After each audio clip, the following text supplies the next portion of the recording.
Hello, I'm Omar Moore, and I'm a film critic, and I'm here to talk about Fahrenheit 11/9, my unofficial audio commentary for the Blu-ray of Michael Moore's film.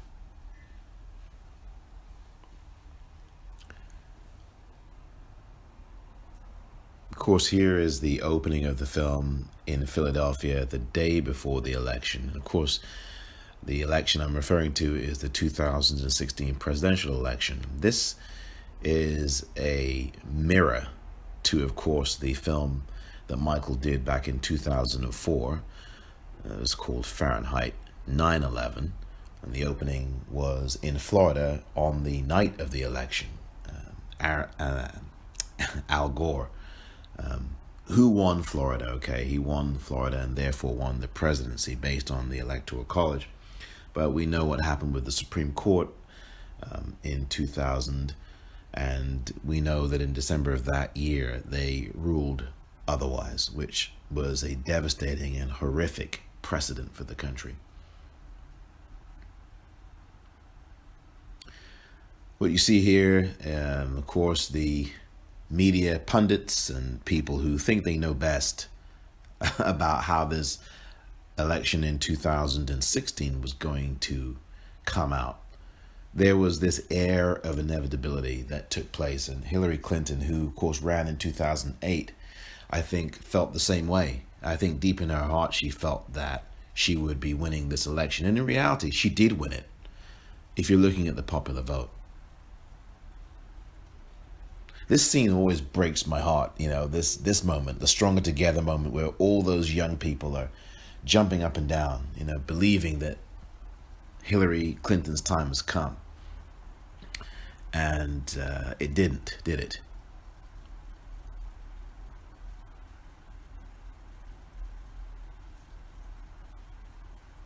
I think that these scenes here are sad as well as hopeful. And I think if you look at Michael Moore's film, this film, Fahrenheit 11/9, it is both sad and hopeful. There's a lot of things to be really angry and upset about, but there's a great deal of hope as well, and that we can actually do something about these things, and we can, and I think that America as the USA is waking up to that we can do things about this mess that we have got ourselves into, and this mess that we've been in for hundreds of years, quite frankly. Again, there was this air of inevitability, and I think these scenes at the Javits Center in New York City really personified that, and there was an arrogance about it, actually, as far as I'm concerned. I voted for Hillary Clinton in 2016.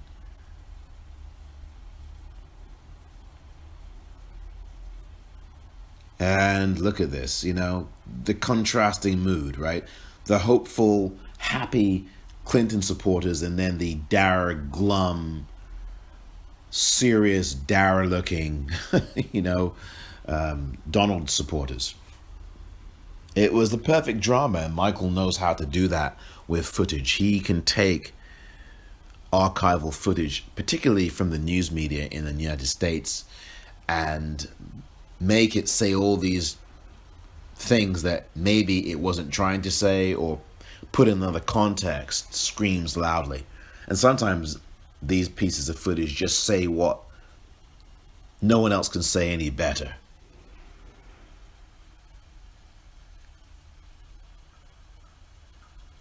And it is like a horror movie. You hear some of this music, some of it's from The Omen, the movie The Omen, and there's some operatic music that punctuates the theme, and it's this pendulum that swings toward the bad guy. There's, in most movies, there's this protagonist and there's this antagonist, and although early in the film here we are seeing that Hillary Clinton is framed as the protagonist and that Donald is framed as the antagonist, this movie actually goes much deeper and much broader. It's not those two people that are protagonist or antagonist so much as it is a system that is an antagonist, and that we, the American public, are the protagonists, but perhaps we just don't realize that yet, or at least some of us don't.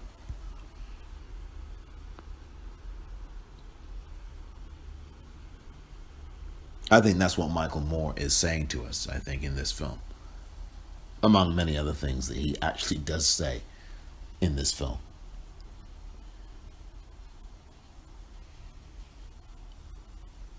This is what drama is, right? These election nights are extremely intense and scary and nerve-wracking for everybody involved, not just the campaigns, but also, of course, the voters who stake everything, their hearts and souls, into these votes. And the dreaded news that really killed most of the American population. And I mean killed in a spiritual and emotional way, not in an actually physical way. Although some people, goodness knows, may have suffered physical ailments from this really toxic human being in the White House. And I know people who talk about this, who talk about their health being affected by this guy that you're looking at in the White House. Yeah, they didn't look happy, did they? Those folks at the Donald podium, you know. And I refuse to use his last name here. I am not friendly with him. I refuse to use his last name, and I refuse to call him. Well, there's a lot of things I can call him.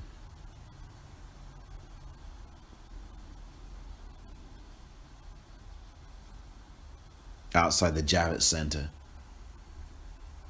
And indeed, how the fuck did this happen? I think there's lots of ways to answer that question. I love these opening credits for the film now, by the way. And the way that they are drawn out are sad and sobering.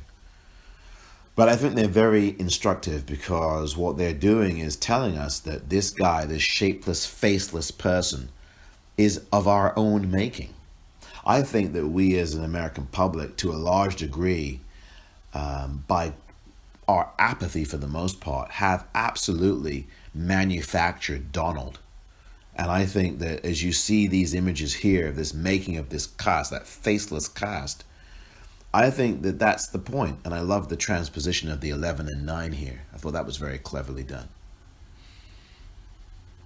We've engineered this guy. It's as if he is a Frankenstein monster. And I think that is the perfect way to look at this. These hands and, you know, this shapeless mass that's now coming into focus. And the reason the camera is up so close is not an accident. It's this uncomfortable intimacy with this person, and not in a good way. The buckle belt, look at that on the belt there. That, I mean, you know, these close-ups are there for a reason. Is that we are very familiar with this person, and that this person is us, or at least us in the sense that America has produced this, and that the American voter, all 63 million of them, voted for this, for it, for him, for that ugliness. And I do think that this is the best way to present the opening credits for Fahrenheit 11/9. And the folks who thought this up were really, really smart, because it does provide this very uncomfortable closeness to someone like this. Whether the corporate news media in America contributed, and they certainly have, by calling him the Donald and by giving him the Apprentice show, which millions of us watched. I never watched it, I can say. Bully for me. That discomfort that we have, but we know, but we know him well. But yet we still, some of us, voted for him. 63 million of us. Yes, it was the Russians, and it was Jim Comey, and it was a lot of people that ended up tipping the scales for Donald, including the corporate news media in the US. I was shocked. Gwen Renee Stefani is to blame? I think Michael's being playful here, but you know what? I was shocked by the fact that he really was running for the White House. Donald was running for the White House because he wanted to just get more money out of NBC, and he resented the fact that Gwen Stefani was making more on The Voice than he was getting paid for being on The Apprentice. Really? I mean, it shows you how small this guy is and how small-minded he is. But you knew that already. All of those protesters were paid, each of them $50 a piece. And it's sad. It's so sad, right? What we do for money in this world, the love of money is the root of all evil. And it's kind of evil to have people standing there waving a placard for someone they do not believe in, or at least some of them don't. Here is the infamous announcement in June of 2015, June 16th to be precise, of his candidacy for the White House. And I love the fact that we see Michael Moore does not shy away from showing that disgusting thing at the side of his mouth, on the right side of his face, at the corner of his mouth, because that is who he is. He's just a disgusting, bilious creature.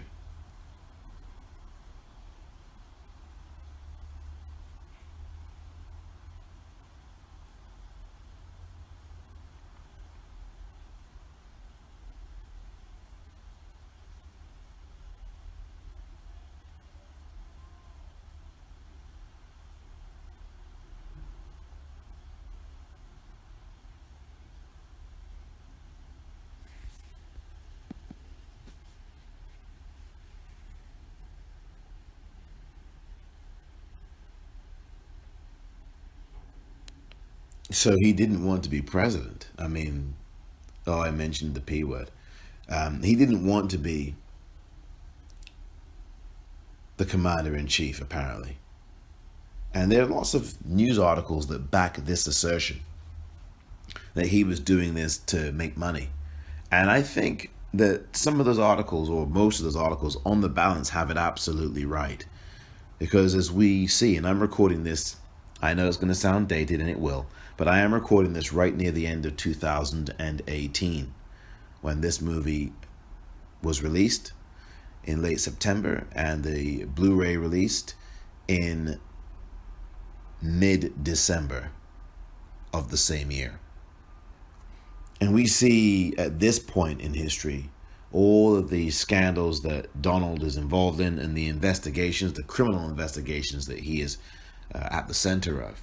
And most, if not all of them, involve and revolve around money and about getting business deals done when they should not be done, and tampering with very, very serious situations such as obstruction of justice and all these other things involving Russian oligarchs. He won't release his taxes, still hasn't as of this recording.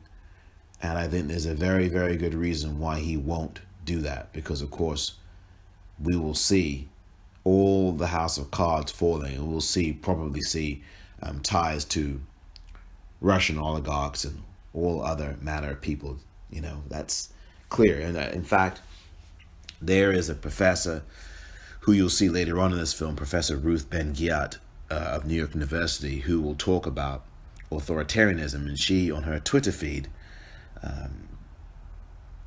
has articles, at least in 2018, had an article from a place called foreignpolicy.com, I believe, that talked about Donald's ties with Deutsche Bank and its long trail of corruption and all kinds of unsavory dealings going on with them and Donald. So it's about money. And it's also about money for the corporate news media in the US. This sticking on the podium of Donald. And if you remember this in 2015 and 2016, look at that. The text number was there for everyone to see. You know, we could all see, oh, this is how you text Donald. If you want to be a part of his campaign, hey, there's the text number right there in front of you. And it's all designed for you to see. And it's an empty podium. And we can spend 51 minutes over these networks, as Michael's showing you here, centering on it. Look at that. It's an empty podium. And the media in this country, the corporate news media in the United States of America, were completely complicit in this situation with Donald. It's a real horse and pony show. Horse and cart show, whatever you want to call that. Dog and pony show. It's a complete joke. And the media are in on it. As you will see here with Jeff Zucker, and then you'll see it later on with Les Moonves, the disgusting little creep who, thank goodness, has been booted out of CBS and didn't get his $12 million severance package. And I certainly hope he doesn't get it under the table either, because I wouldn't put it past anybody. I really wouldn't. But Les Moonves is an absolute creep. And thank goodness he's out at CBS. All the kinds of things he did to women. And this tied up Michael Meigs to these people, these men who have been found to sexually harass or assault women on the job, outside the job, around the job, or in any time. I think it's a wise move to show you this, because here is a woman running for president in Hillary Clinton, and then you've got these men who have been physically harassing to women, aggressively harassing to women, sexually harassing to women. And they're all covering her. They're covering her, they're asking her questions, and yet look at all of them. They do exactly the evils to women, and then they try to superimpose and project onto Hillary Clinton and, treat her in a very aggressively hostile way, I thought, in some of these cases. And I think all of them should be behind bars. I know this guy, Roger Ailes, won't be, because he is now dead. Every one of these men that we've seen here should be or should have been put behind bars for their behavior. And I include Donald in that too. Obviously, he actually admitted it on an Access Hollywood tape. Admitted this stuff. That he is a sexual assaulter. I mean, this is just evil. And the media, I disagree with Michael Moore here about Donald playing the media for suckers. I mean, yeah, to a certain extent, he does, I guess. He is very shrewdly manipulative. He's shrewdly emotionally manipulative. I get that, and I agree with that. But every sucker needs an audience. And the media gave him the platform. And they willingly assent to it. So I don't think they're so much suckers as they are accomplices. After all, they did give him $5 billion of free airtime in 2015 and 16 for the campaign, and they're still giving it to him. The networks to this very day in the United States, on cable, CNN, MSNBC, and of course Fox, and the broadcast news media in general, spend a lot of time, but especially the cable networks, an inordinate amount of time on Donald, even on things that aren't as newsworthy as they might think they are. And I think that's the most insidious thing. And quite frankly, never once has any of these networks or anybody on them, certainly none of the executives, have ever apologized for this slavish devotion to a guy who doesn't have any experience in government up until now, of course, has fired all these people in his cabinet and all in his administration, has been clearly a criminal before, during, and after his time in the White House, for decades before. Even after all the exposés that the New York Times and Washington Post and everyone else has put out on him, they've never apologized to anybody in the media for constantly covering him. And the excuse is often, well, he is the leader in the White House. But that's not the reason to be covering him. You can cover people in the White House without covering every minute detail. I swear that President Obama was not covered in this way, and certainly was not debated over in this way. I mean, there were debates regarding Obama, but it had nothing to do with anything criminal, because Obama ran a clean, tight ship in the White House. This guy doesn't have a ship. It's a circus. And the media have amplified that circus.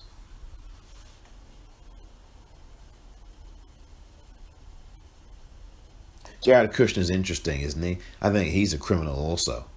But in 2007 with Sicko, with Michael's movie there, along with this sicko, Steve Bannon, you know, it's just interesting where the irony is, you know, because these two guys helped promote Michael's film.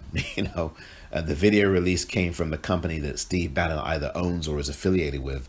It's just bizarre. You can't get that kind of uncomfortable truth, right? And I think it gets reinforced here, what I said earlier about this closeness to Donald. The opening credits I talked about with the closeness to Donald. And now we see it again here with Kellyanne Conway snuggling up with Michael there outside the towers of Donald's towers, if you will, on Fifth Avenue. And I just think that's very interesting, right? This, you know, yeah, we're people, and I get, and we're not supposed to be, when we're certainly not supposed to be these balkanized forces, but we are. But yet, there's this closeness to these people that is so uncomfortable, I find it to be. And look at, speaking of which, look at this closeness. Daughter and father, Ivanka and Donald, really disgusting, incestuous, and that discomfort. So we see these different layers of closeness and discomfort from the opening credits of Fahrenheit 11/9 to this stuff with Jared Kushner and Steve Bannon. And those two did not get along, certainly didn't like each other either. Steve Bannon, a racist and anti-Semitic guy. Jared Kushner being Jewish. Obviously a lot of tension in the White House between the two of them before Bannon got the boot. And then we see this layer of very uncomfortable closeness. Look at this, inappropriate, look at that. And I said when that happened at the 2016 RNC convention that was, ugh. It was horrifying.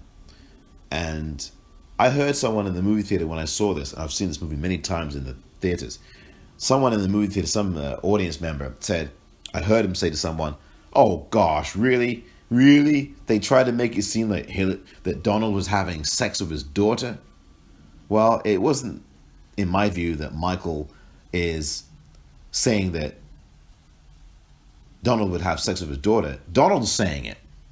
I mean, let's look at this clip.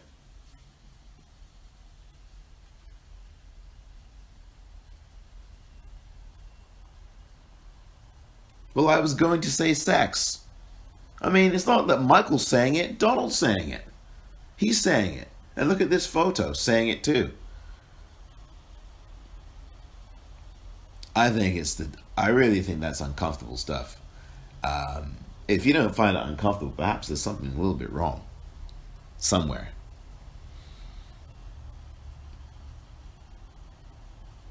Yep. One thing is very true. Donald commits his crimes in full view of the public, and Michael nails this. The Central Park Five, the racial discrimination against black people in housing in the 70s, where he was fined and punished for that by 2 federal courts, 2 lawsuits, court orders, and now this stuff, this racism again, and our complicity in that racism, the American public's. You know, you watched The Apprentice every week or whenever it was on NBC, and you never called NBC to say, hey, look, you know, this guy's a racist. Let's get him off the air. Kick him off the air. We're going to boycott you. We're going to boycott your advertisers. Never said that. And you kept watching his show, didn't you? I mean, when the media called him the Donald in the 70s and particularly in the 80s especially, you know, the media loved him. I think the media still does love him. Even as he suppresses people's credentials, takes them away like he did Jim Acosta in 2018. You know, White House credentials. I mean, this guy is a petty dictator. He thinks he's his buddy there, Putin, who he kissed up to here in Helsinki in Finland in 2018, as you see. And Putin basically helped him get into the White House. We know that. These autocrats like Duterte, these dictators like Kim Jong-un and all these other people. This is the kind of universe that Donald travels in, aspires to, and wants so much to be a part of.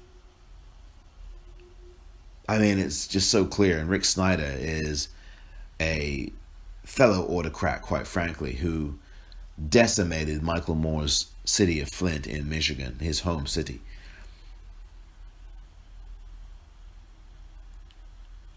I think all too often people criticize the way that Fahrenheit 11.9 jumps from one thing to another.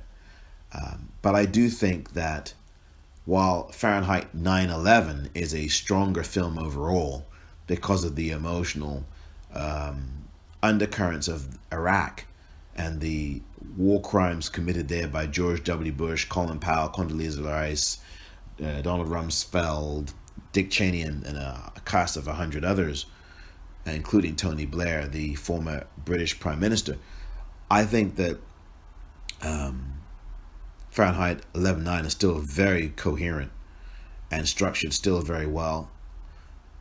Rick Snyder, I think that using Rick Snyder here, putting him here, is appropriate because it illustrates the businessman model that has been an absolute disaster for politics. You know, the idea that some CEO can just come in and run a government, be it a state government or the US government, like they ran their business, you know.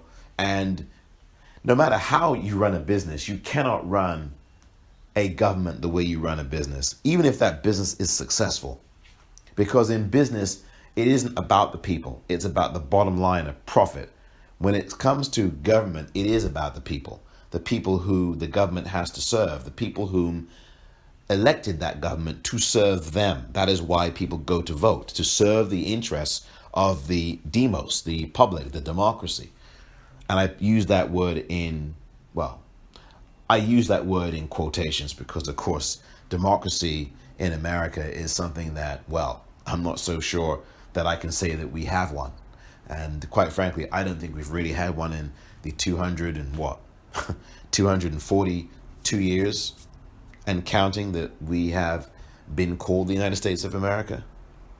I think we've always fought to get to a true democracy. And I think you'll see this in Fahrenheit 11.9 here as I proceed. And as the film goes on, in the words of historian Timothy Snyder, who wrote the book on tyranny, that there really is not much of a democracy here. And I think that if you look at the events that have taken place over the last 242 years, I think you would be hard pressed to disagree.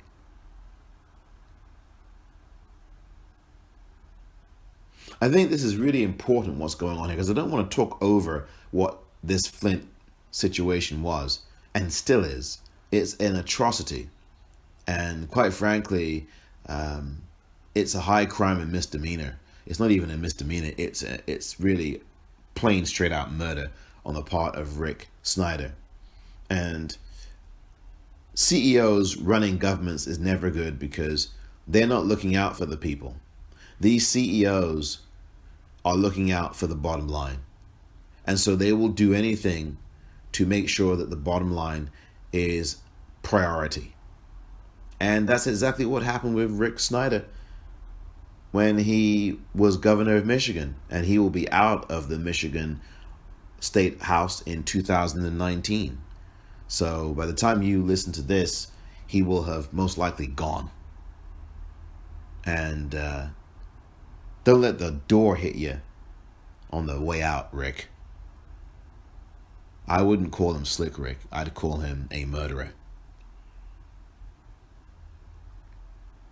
And this is exactly what he was. I mean, there were hundreds, tens of thousands of children in Flint, mostly black children in Flint, who were killed or whom were poisoned. They were all poisoned, drinking lead water that Rick Snyder and his cronies that he hired, these corporate cronies that he hired, to do his bidding when they switched the clean Lake Huron water to this disgusting sewage water that absolutely had all kinds of poison in it, lead poison, and it decimated them. The Flint River is exactly where all that lead came from, that toxic dumping ground. And I think it's really disgusting, and I agree with Michael here, slow motion ethnic cleansing. And these are all corporate people. And Rick Snyder's state of emergency, where he got rid of all these government agencies and closed down these bureaus in these 4 cities in Michigan, in order to do this, to make money and profit at the expense of kids, is absolutely reprehensible, and they should all be in jail for this. Rick Snyder should be behind bars.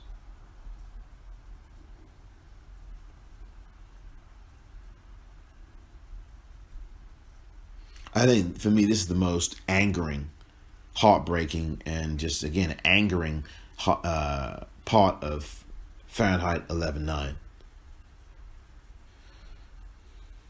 It's this continuous experimenting on black children and on black people and on black families that the United States of America, quite frankly, has done forever. Whether it is the Tuskegee experiments, whether it is Agent Orange, whether it is the bombings of the Move family in Philadelphia, Pennsylvania, in the 1980s by a black mayor, no less. Whether it is, all these acts of violence by police against black people, the killing of pregnant black women by police, and in all of these cases, these people who are being killed are unarmed and are following police orders. And a lot of these things are on videotape. And I know Michael doesn't talk about the police brutality here. He's dealt with that, I think, in Bowling for Columbine. I think he talked about it, or at least mentioned it, if nothing else. But that's a real thing, and I must add that here, that this police brutality and killing of unarmed black people is continuing.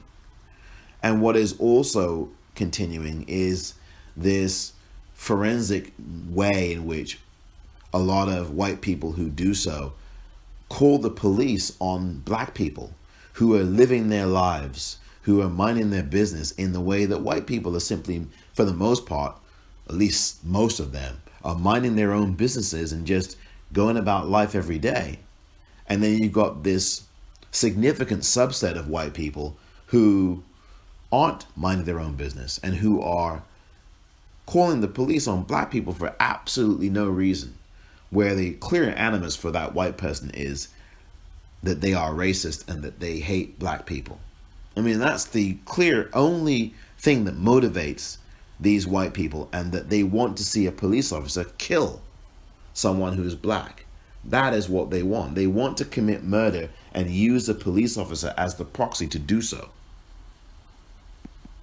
There needs to be, the bottom line here is better, bigger consequences for these people who do this. There need to be local legislatures drawing up statutes to make sure that these things are crimes, reporting falsely, and certainly that these people lose their jobs. And I think that employers are doing that. They're firing people who do this, and I think it's a good thing. And these racist people who say, oh, well, you don't belong in this building. White people have been doing that forever, by the way. This is not new. It's just that with all the video technology that we have now, and the iPhone and the other phone, Samsung phones, all these phones with cameras and video on them, that we get to see all this stuff now. But it's been going on forever.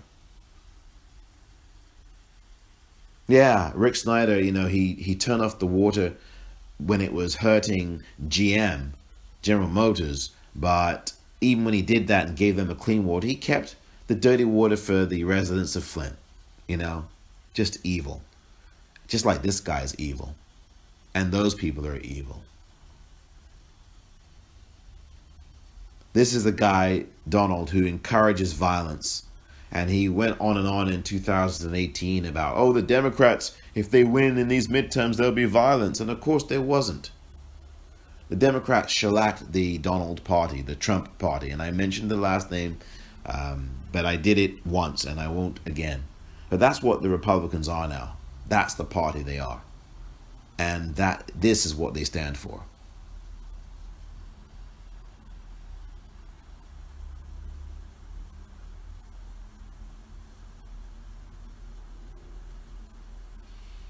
Again, it's never a good idea for CEOs of anything to run a country. It's just not the way they run a government. It's just not. We've seen Silvio Berlusconi in Italy. Hello, I mean, come on now. I mean, this is not just America. This is all over the world. You know, Berlusconi basically ran Italy into the ground of all the scandals and corruption and the economy and everything else. That guy was a media mogul, and I think that the one of the most, and we talk about Mussolini and Hitler, and those are very good comparisons, apt comparisons in certain ways where Donald is concerned. But really, I think probably you can make the case that probably the very best comparison with Donald is Silvio Berlusconi. I think that is whom Donald is actually closer to in terms of the idea that he's a CEO and this media guy. Because Donald is a media guy. Make no mistake, he claims he hates the media. And maybe he does sometimes, but it's all part of a show for him. This is all a show in the White House. And it's a dangerous show because it affects the lives of millions of people. And I think that Silvio Berlusconi, who had a lot of power in Italy because he was running media organizations and he was the president of Italy, or the prime minister of Italy, whichever, was really dangerous. Really dangerous, and ended up getting booted out and then got all these corruption charges. And I think he spent jail time or had jail time or whatever it was. I don't know the exact details, but I know that I'm not wrong in what I'm saying.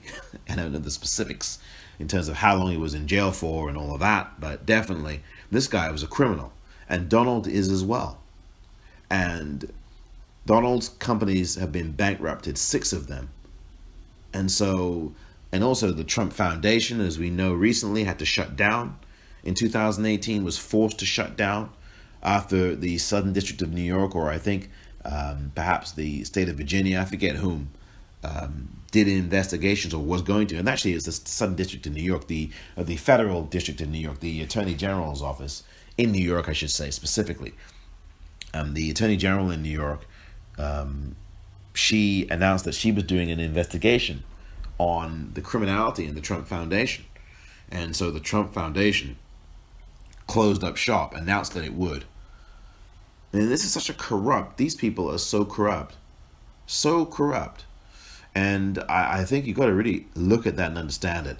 And you do not want, that's my point, you do not want CEOs running countries, because they will do exactly what they did in their companies, which is look for the bottom line. And that is money.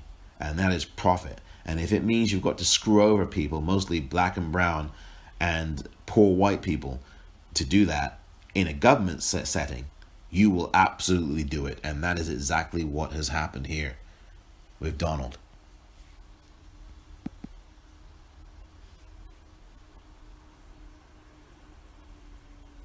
I agree that America, population-wise, is a quote-unquote leftist country. Although some of these percentages, my goodness, they're kind of low, right? You'd think that they'd be even higher than what they are.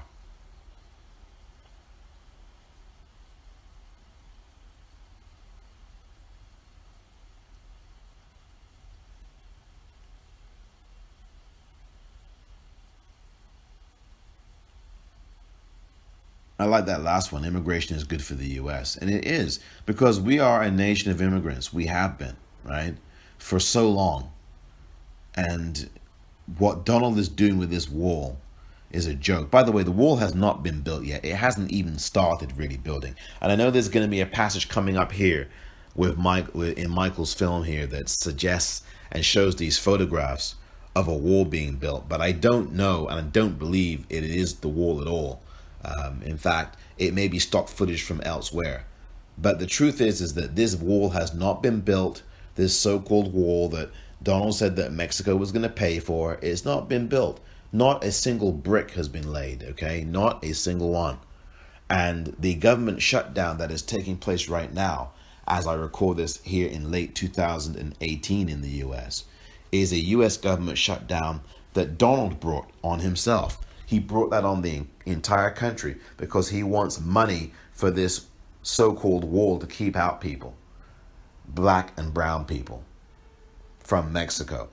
The reality is, ladies and gentlemen, everybody, is that the actual statistics are that there's less people trying to cross the border here into the US.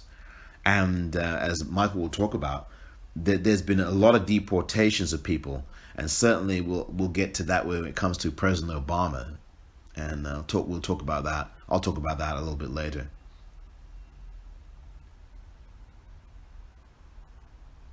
I agree. Bury the Electoral College. It's the worst thing. It deals with enslavement, making the enslavement states in the US happy. And it's antiquated, it's outmoded, and in the 21st century of all this technology and all this know-how, we need to abandon the Electoral College. It's an absolute disgrace. And it does not represent the country properly. It really doesn't represent the people properly. And it is not democracy, which is my point earlier, is that there really isn't a quote-unquote democracy here, when, as Michael points out, the person with the most votes does not win. And it's obvious that the Democratic Party is favored in this country with the people when it comes to elections.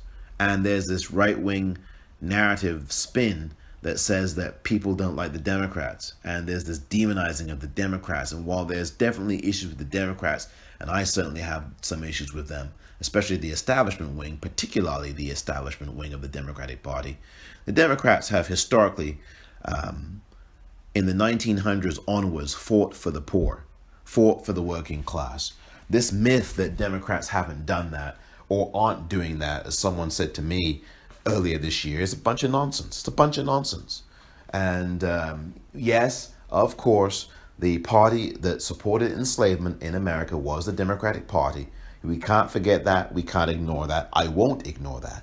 The reality is that the other reality is that from 1900 onwards, particularly in the early 1900s, and particularly starting off in the 30s, 20s and 30s with FDR, the reality is that FDR and others in the Democratic side, the reality is that they fought and still have fought for the poor. They had the New Deal, they had the Marshall Plan. We had, all these things. The Marshall Plan may have been under Truman, but we had all these things: Medicare for all, Social Security, all, for the most part, all of those things under FDR and other Democrats.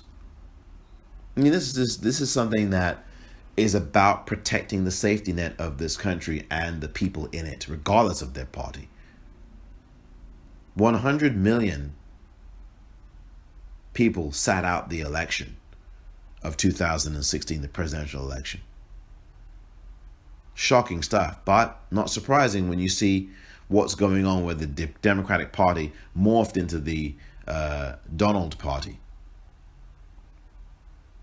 And I thought that this was very, very good here. Again, this media complicity that Michael points to. Earlier, it was the cable news networks he talked about with the empty podium on Donald's empty camera on the empty Donald podium. Now he points to, of course, the New York Times, which the right wing deliberately and erroneously says, and as I say, deliberately says, is the so-called left-wing newspaper, which is not. The New York Times is not a liberal newspaper any more than the BBC is a liberal, quote, news company. They're just not. It's just not true. There is excessive bias in the parts of both the BBC and the New York Times. And the New York Times in particular has a lot of columnists writing for it, some columnists writing for it, who espouse a very right-wing view. And they have a right to write what they want to write. But I think it's just sensible to point that out, that the New York Times is not this left-leaning newspaper. It's just a bunch of nonsense. There may be occasional editorials that support that, perhaps. But you've got to remember that in the 1960s, 1963 in particular, The New York Times is the same New York Times that condemned Dr. Martin Luther King Jr. and said that his crusade in his work in Birmingham, Alabama, was a joke, and that he should not have did what he did to support the rights of these workers and these people. I mean, this is all documented. New York Times editorials. So this idea that the New York Times is this left-leaning paper is a bunch of garbage. It just couldn't be further from the truth. And the BBC also has a lot of bias towards the Conservative Party in the UK. And then that's just a fact. You know, I don't want to start mentioning names of people, but the BBC does have people in it and has people in it who really do espouse that view. And their coverage reflects that as well. Don't get me wrong, though, the BBC still has some great programming in it and some great alternatives to that right-wing bias. But it's there, and we have to acknowledge it, and let's not pretend that it's not. I think Michael attacks this, again, this comfort and familiarity. He really burrows into that really well. And we see here in the Democratic National Convention in 2016 what the establishment wing of the Democratic Party did to people like Bernie Sanders, where Bernie actually won all 55 of the West Virginia counties in the primaries of the Democratic primaries in 2016. But when it came to the convention just a few months later, in the summer of 2016, the Democratic Party just completely ignored the voters, overrode the will of the people. And that's not democracy. As I pointed out earlier, this is not democracy when you do this. And as you're going to see here in this montage, all of these states that Bernie won, at least the ones mentioned here, all of whom were then overwritten. The people who voted ended up getting ignored and sidelined for the sake of the establishment wing of the Democratic Party and its delegates, superdelegates. So all these delegates went to Hillary Clinton when they really should have gone to the man you're looking at right now on the screen, Bernie Sanders. And just like in Fahrenheit 9/11, the irony of having someone presiding over their own demise, right? Al Gore as the president of the Senate and the outgoing vice president, presiding over the Senate when you have all the black congressmen and women standing up for him, saying, hey, look, you know what? We stand with you, but there's no senator who's going to stand with you. And that included the Democratic senators. And you have Al Gore, shouting down the very people who supported him the most loyal people, the black people who I think are the most patriotic people in the country. And I know people won't like to hear that in some quarters, but it's the truth. Even when America has forsaken us, we supported it, and we still have, and we still do. And it's just that the irony of Al Gore shouting down these people in Fahrenheit 9/11 as it was captured in that film and on live TV on C-SPAN, and then you've got Bernie Sanders doing the same thing here on live TV, presiding over his own demise. And Hillary Clinton gets my delegates from my state, even though Vermont voted 95% plus for him in the primary. This guy, Nick Lyon, is the only guy that's gone behind bars, to the best of my knowledge, as of 2018. The only one who has been convicted, at least I should say, of anything to do with the Flint water atrocity, because it really is that. Flint water murders, quite frankly, is the right language to use here.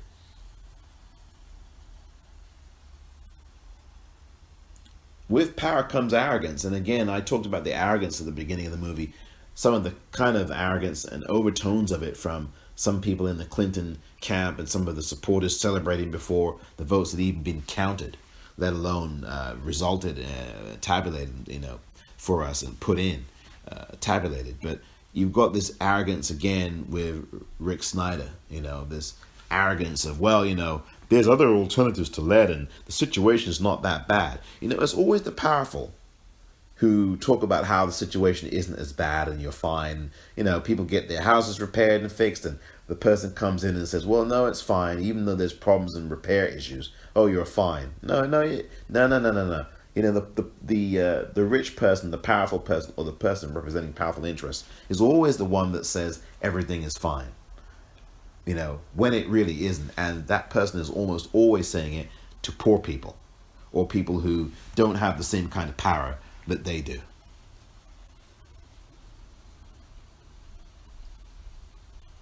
I think one of the more compelling things here is the original test results for lead, and the woman that you see here being told to lower the lead rate to 3.5, even though, as you see on that card that she held up, that sheet of paper, there were tremendously elevated levels of lead, way beyond 3.5, which were meaning clearly unsafe to drink the water because of the high quantities of lead in it.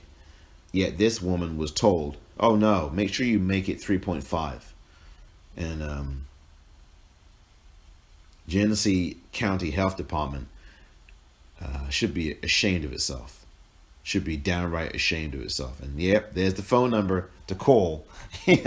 Again, it's amazing that Fahrenheit 11.9 is really a cousin. I think Michael says this too. It's a cousin to Fahrenheit 9/11, because you may remember back in 2004 when that film came out, there is a moment where he was later become the temporary head of the CIA, or the FBI, whichever it was. I think it was the CIA. Porter Goss was talking about the issues of security and terror back in 2004, and then Michael put his actual private phone number, his office private phone line of his office on TV, on the screen in that movie, and everybody laughed, and I'm sure he got millions of calls.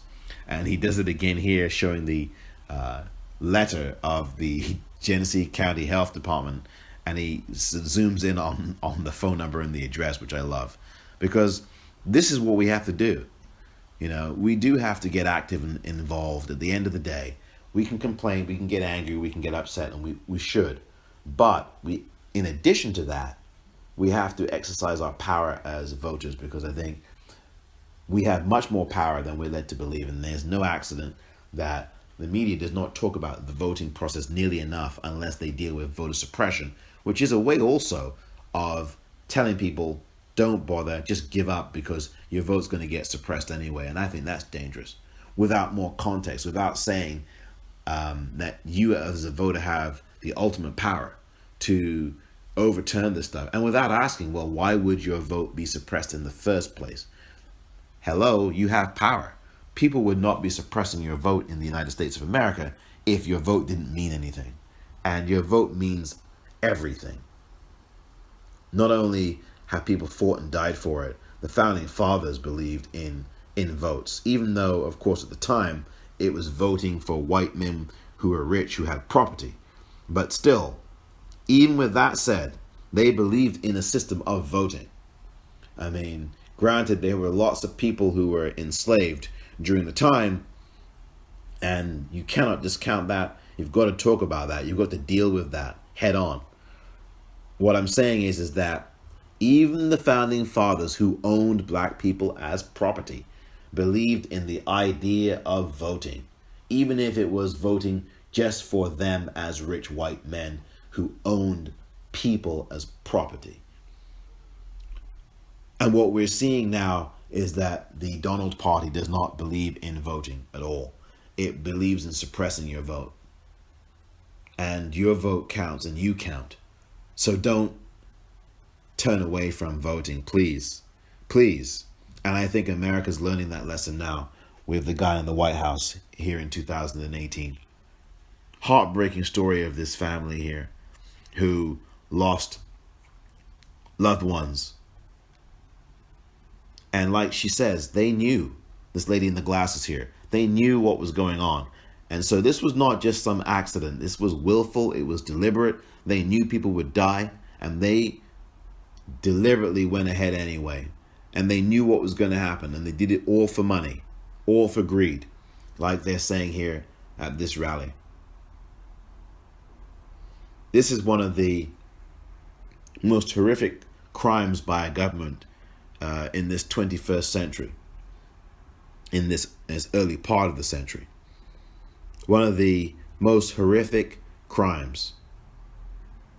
And the national news media in the United States did not cover this nearly enough. The local media did, obviously, in Flint and other parts of Michigan, but not nationally. Not enough, anyway. Not close to enough. And so I'm really thankful that Michael put this in his movie, because we really need to pay attention to it. And you will see later on other things in the movie that we didn't see nationally either, but they were known in Flint, such as Obama invading, basically, Flint with these U.S. military exercises. And we had war game exercises on 9/11/2001, and now we're having these exercises in Flint, Michigan, during the time of Obama's presidency. And Flint is a predominantly black city. It's overwhelmingly African American, and Flint was once the center of the auto industry in America, the heartbeat of it. When the auto industry left Flint, it left the people. It really did.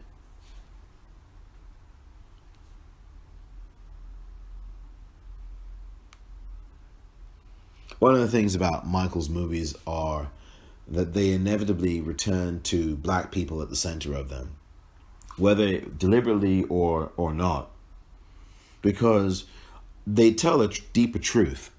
If you look at nearly all, if not all of his movies, they all do center, eventually, they come back to black men or black women or both, and being at the focal point either heroically or being victimized or brutalized, because America has always, with the Native American population and with the black population in this country, the African American population in this country, has always targeted them.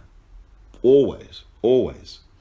And this evil represents that, this evil face that you just saw there, that close-up of Rick Snyder.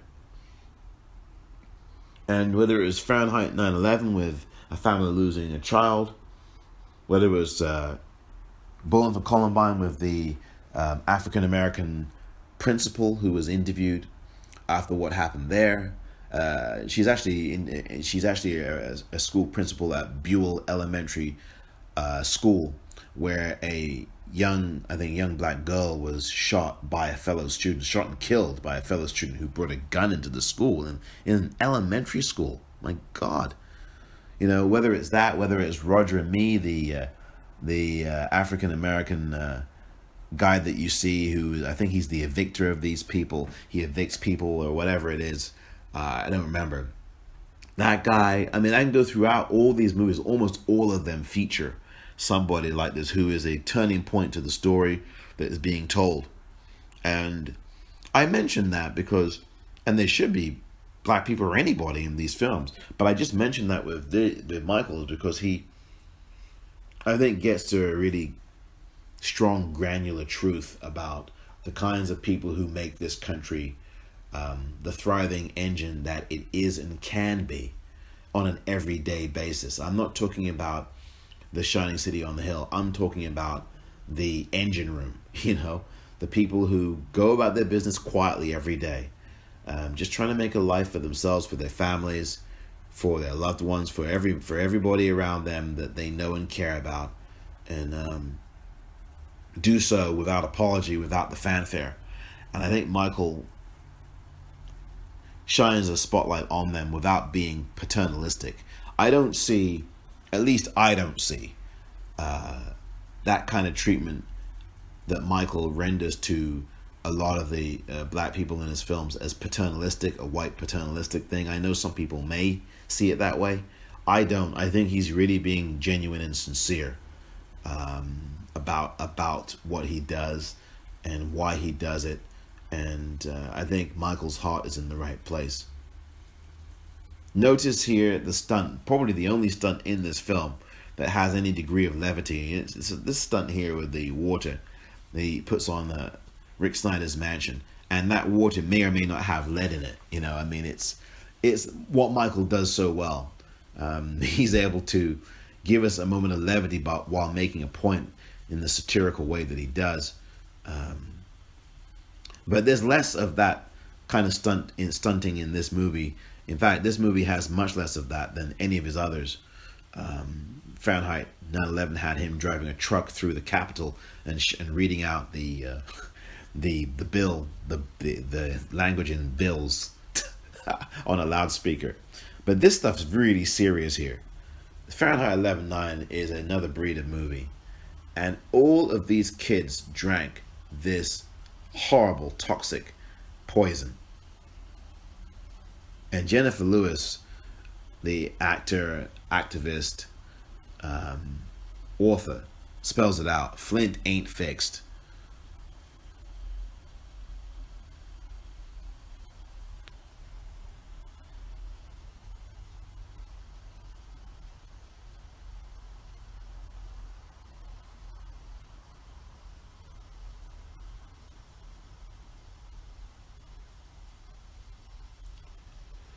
I really do like what Michael does here, and he does it in all his movies, where he will bring somebody in, and typically a woman, to tell you what the engine of the story really is.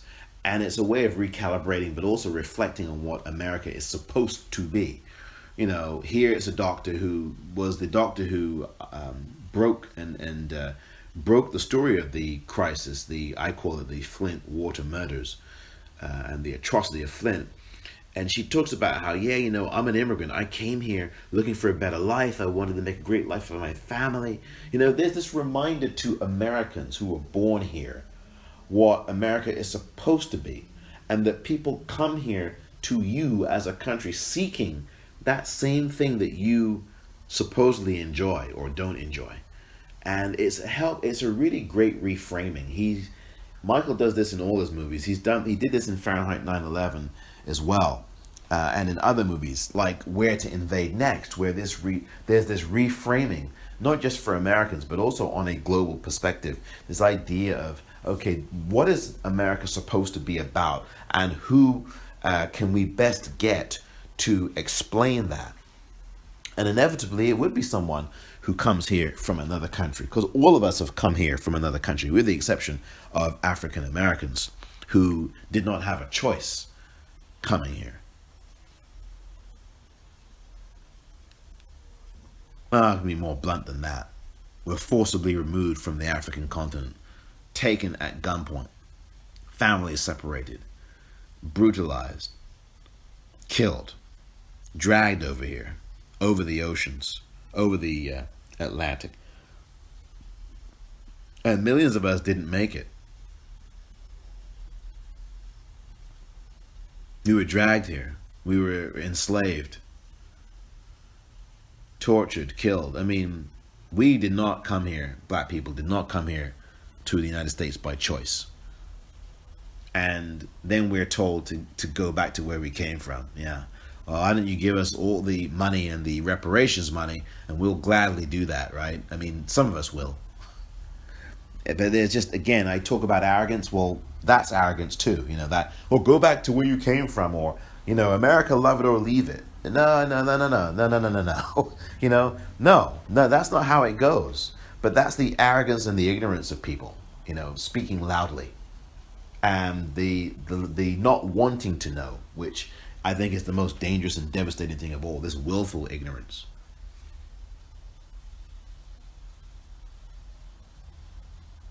I love this too. There's a series of people who are running to make changes to the political process, to deliver to the people, not to their donors, not to corporations, but to the people. And I love this setup. This is where the hope part of the movie begins, where you have the wonderful Alexandria Ocasio-Cortez, the youngest person ever to be elected to office in Congress, at 29 years of age. I know, hopefully she won't mind me saying her age. Not the most gentlemanly thing to do, but I know she probably won't mind. And Ocasio-Cortez is doing great things in New York for the people there, and she's doing it in D.C. And look out for her. She's going to be running for president in the year whatever. I guarantee that to you. And you heard it here first. Rashida Tlaib, one of the first two Muslim women to make it to Congress. The other is Ilhan Omar from Minnesota. And she and Ms. Tlaib, Congresswoman Tlaib, and others, a lot of women, about 95 women, I think, if not more, will be sworn into Congress in January of 2019. And I know that's going to be dated when you hear this, but the point is that it's a great achievement, and that the American public did this, that they really do care. And to go along with Michael's message, that they do care, you know. This reminds me, by the way, this scene here of the rallies. Remember those rallies earlier where we saw black people being pushed and hounded and dragged out and punched? This is the same thing, except it's actually at the Detroit Economic Club. You know, people, these women, all of these women are being dragged out too. It's not white men. It's not, not black men, but women. White women, black women, Muslim women being dragged. Look at this. They have a right to speak. They have a right to voice their opinion. This is still the United States of America, right? Look at Rashida Tlaib here, being dragged and pulled out by her arm sockets. Dragged out of there. Hustled out of there. Look at that. These men doing it too. Look at that. You'd have thought she broke some kind of law. It was crazy. And we've had a history of protest in America. And people fail to remember that, or they deliberately choose to ignore it, I think. Some people do. We've had a long history of protest in this country. Protest is designed to make people feel uncomfortable because the issues cannot be ignored. And what people are doing is putting those issues that have been long ignored on the table for everyone to see and address and make change from and do something about, which is what we all must participate in. If there is a democracy, it only works when we all participate in trying to make this country a better place in which to live. Not just make ourselves more comfortable, but make the country better so that it works for everyone. That's not socialist in my view. That's just humanist. People look at socialism as being a bad thing, when in fact you've got socialized medicine in some countries, and here you've got the police and ambulance. That's socialized. Libraries are socialized, You don't have to pay to get into a library. It's there for the common good of everybody. So are ambulances, right? Ambulances, you don't have to pay to get an ambulance. I know the healthcare in this country is so just so messed up. But you understand what I'm saying? You don't have to pay to get the police to come and find out what's going on. It's libraries. You get it. You understand. And these new crop of people, these women, overwhelmingly women, running for office and trying to make a difference, not just trying to fit into the status quo or to the establishment wing that you see of those three people in front of you, but actually trying to make meaningful change, which is what they are doing. And they will continue to, I think. And ultimately you will have a change, and you'll get this establishment wing out of the party, and you will have a more progressive wing that takes over the party. And I think that's what happened in 2018, is that the progressive wing was much the factor for why the Democrats did so darn well as obviously Donald. We know Donald was a factor of that too, but the progressive wing and the people representing it were the biggest factor of all. By the way, I forgot to mention earlier with the convention and how Bernie's vote got completely trampled on and sabotaged, and the voters and the will of the voters got sabotaged. I really want you to read this book by Donna Brazile, Brazile, Hacks. Really good book. Tells you all about that whole situation with the Democratic National Convention and the Democratic National Party, the Democrats, the DNC, and what they did behind the scenes to basically stiff to stiff Bernie Sanders and what they did with that campaign in 2016. You really, really should read that book. I highly recommend it. It's a great book. And it's a great companion to that portion of Michael's Fahrenheit 11.9. And to that end, Steny Hoyer here and what he did, and Levi Tillman, the Democratic candidate who ran and who was beaten by the person, by the way, that Steny Hoyer supported. Hoyer poured all this money in for people like Crow, I forgot his first name, who ended up winning. Stephen Crow, whatever, who ended up winning the 6th congressional district over Levi Tillman, who was the more progressive candidate. And Tillman recorded this secretly. I guess it was not illegal to not get the consent of Hoyer to do this, but whatever, he did it. Well, not whatever, but he did do it. And there is Steny Hoyer actually admitting that for decades he has done this, and that the establishment wing of the Democratic Party does this. Absolutely does this. Oh yeah. We pick a winner, and then we just discourage the competitors of the person we've already picked to be in the seat. We've just discouraged we discourage and give disinformation out on the opponents. And that's what politics is about. And this is done in both parties. This is not done only in the Democratic Party. This is done in the Republican Party as well, believe me. Don't be fooled. This is not a one-party thing.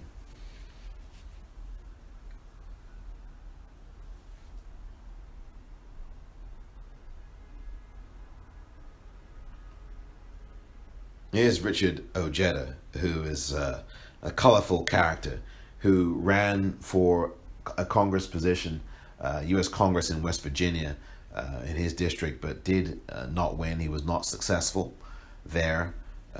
But he announced in November of 2018 that he was running for president on the Democratic side for the nomination for president for 2020.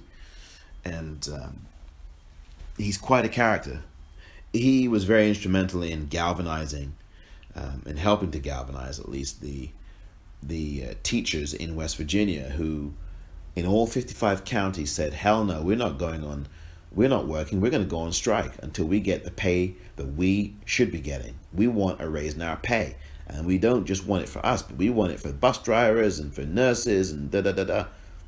And as you'll see, their 9-day strike paid off handsomely.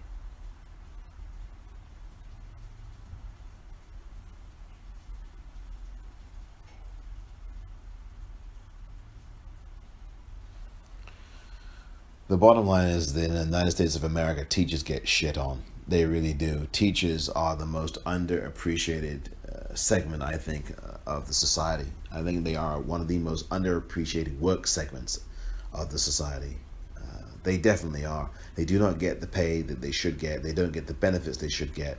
They face, in some cases, very dangerous situations with shootings in some of these schools, of course, over the last God knows how many years. And then you've got an idiot in the White House telling you, oh yes, we should arm these teachers. It's just madness. That is NRA speak, and I call that NRA the National Russia Association, since it is Russia through Maria Butina, who is certainly financing the NRA. Or don't believe me, go and read the indictments that Robert Mueller and others have put together on Maria Butina and others. Please, don't believe a word I'm saying. It's all documented. Nobody loves our teachers more than I do. Yeah, right. Stop lying, Jim Justice, you're lying. This guy is a bunch of horse manure. And this Fitbit thing was absolutely just grotesque. Putting trackers on teachers, give me a break. And then they have to pay money. I mean, this is what Michael is shining a spotlight on. This kind of Orwellian bullshit that's going on. 1984. Read that book, 1984, George Orwell. I mean, this is purely Orwellian. And you didn't hear about this on the national level. But one of the great things about Michael is that he and his archivists and researchers like Judy Ali, who has also worked with Spike Lee on films like Bamboozled, and she's a great researcher. And people swear by her.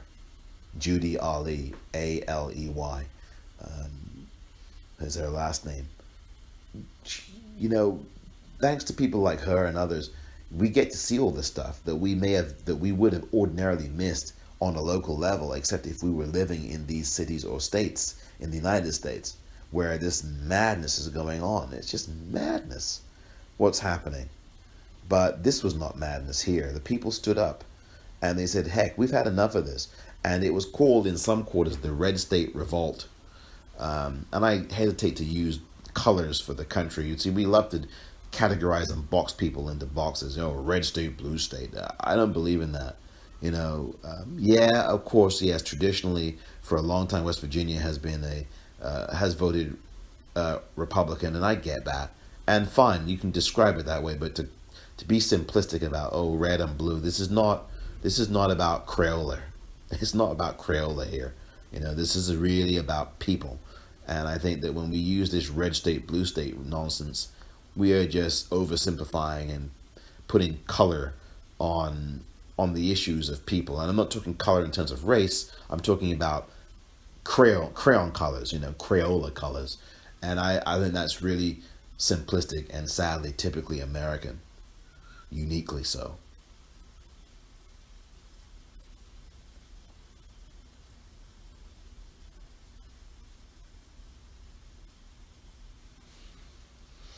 This so-called Red State Revolt, this strike was really a good one because people woke up. People said enough is enough. Again, we've had a whole history of protests in this country. Hello, the Boston Tea Party was a protest. Hello. I mean, study history. I think one of the things that we don't do enough of in America, and I've said this a lot, is that we do not study history. We do not study American history, and we certainly don't study global history, history of other countries, or we just don't do that, I don't think. And we've got to. So we understand where we stand in the place of the rest of the country, the rest of the globe, I would say. In the reality, as we see the inspirational strike here in West Virginia in 2018, just this year, I might add, spreading across the country to other states, and all those other states got what they wanted too, I think, and for the most part. You know, it's helpful to look at the global stage and to think about the fact and realize that this kind of authoritarianism, and I'm talking now about Donald and the authoritarianism that I referred to, that's going to be referred to again later on in Fahrenheit 11.9, is the kind, all of it, period, it is toxic. It's authoritarianism that is not just here in the United States, but it is also in places like Italy, like Turkey, obviously in North Korea with Kim Jong-un, in the Philippines with Rodrigo Duterte, Turkey with Erdogan. I mean, in Brazil now, with the person that was just elected there recently, the last few months in 2018. I forget his name. His name is now all of a sudden escaping me. In Brazil, an authoritarian there who is going to be really devastatingly bad for the people of Brazil, and Hungary in particular as well. And we're seeing this. We're seeing the issues of Brexit in the UK and what's going to how the UK is going to change dramatically next year in 2019. We're seeing, the UKIP party that is really, a far right wing hate party that is, I'm telling you, this is just really nightmarish. And this is happening all over the world, all over the globe. And some of this, I think, is a reaction to the idea of globalism and the idea of neoliberalism, but also it's pure raw hatred. And it's this cycle where people are asserting this response that is rooted in hate and fear, and this kind of return to strongman, so-called strongman leadership and dictatorship. And quite frankly, this stuff is, it's not about being strong at all. It's about being punitive and about being greedy and about being very much destructive. And so if it were described in those terms, I think people perhaps would sit up more rather than calling it strongman, because actually it's a very, very weak man, very weak man mentality.